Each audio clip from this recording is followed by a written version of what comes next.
युद्धों में कभी हारे नहीं, हम डरते हैं छलचंदों से, हर बार पराजय पाई है अपने घर के जयचंदों से। आरसीपी सिंह जी, ये झुंझलाहट क्यों? क्या इसलिए क्योंकि अब बिहार के आप एक नाथ शिंदे नहीं बन सके? आपका पोल खुल गया, इसलिए इस झुंझलाहट में अनाप शनाप बयान दे रहे हैं। आपके जैसा व्यक्तित्व वाला आदमी अगर इस तरह का बयान दे, यह शोभा नहीं है।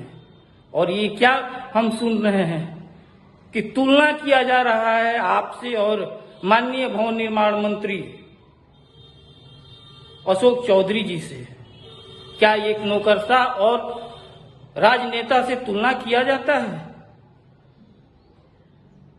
जब आप एक ऑफिस से दूसरे ऑफिस में फाइल ढोआ करते थे, तब माननीय अशोक चौधरी जी मंत्री हुआ करते थे, विधायक हुआ करते थे और अपने छात्र जीवन से उन्होंने राजनीति किया है, सड़कों पर उतर के संघर्ष किया है, युवा के रूप में संघर्ष किया है, संगठन वो में रहे हैं, छात्र संगठन में रहे हैं, युवा संगठन में रहे हैं, एक राष्ट्रीय पार्टी के प्रदेश अध्यक्ष रहे हैं, 2000 में वो मंत्री थे।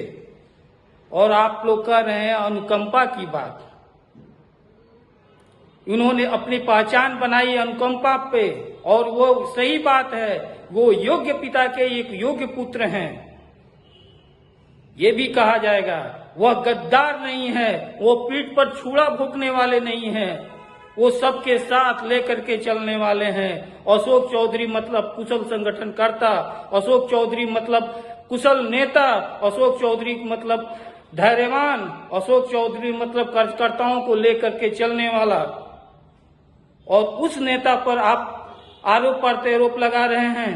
जब बड़े बड़े नेता जब घरों में रहते थे कोरोना काल में, उन्होंने संगठन का काम किया, और आप कह रहे हैं कि वो अनुकंपा के आधार पर है।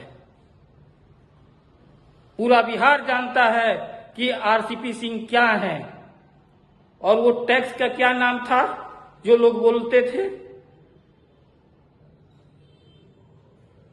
उसका तो आप लोग नहीं बोलिएगा, उसके बारे में तो आप नहीं बोलिएगा।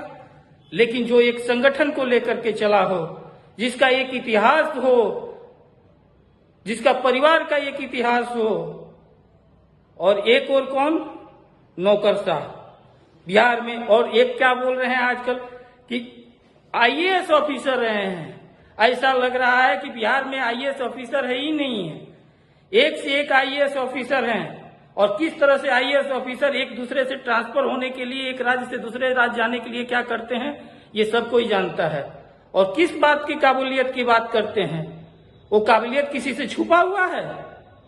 किस तरह से एक जात विशेष के लोगों को, एक से एक, चाहे वो नालंदा से लेकर के पूरे बिहार के लोगों को, समता पार्टी के समय के लोगों को किस तरह से साइड किया गया, किस तरह से एक काम करने वाले लोगों को साइड किया गया, ये किसी से बचा हुआ है? हम विभीषण का इतिहास सुनते थे, हम जयचंद का इतिहास सुनते थे, लेकिन अब देखने को मिल गया है यही स्थिति है। हम लास्ट में यही कहेंगे, जमीन पे चल न सका, आसमां से भी गया, कटा के पर परिंदा उड़ान से भी गया।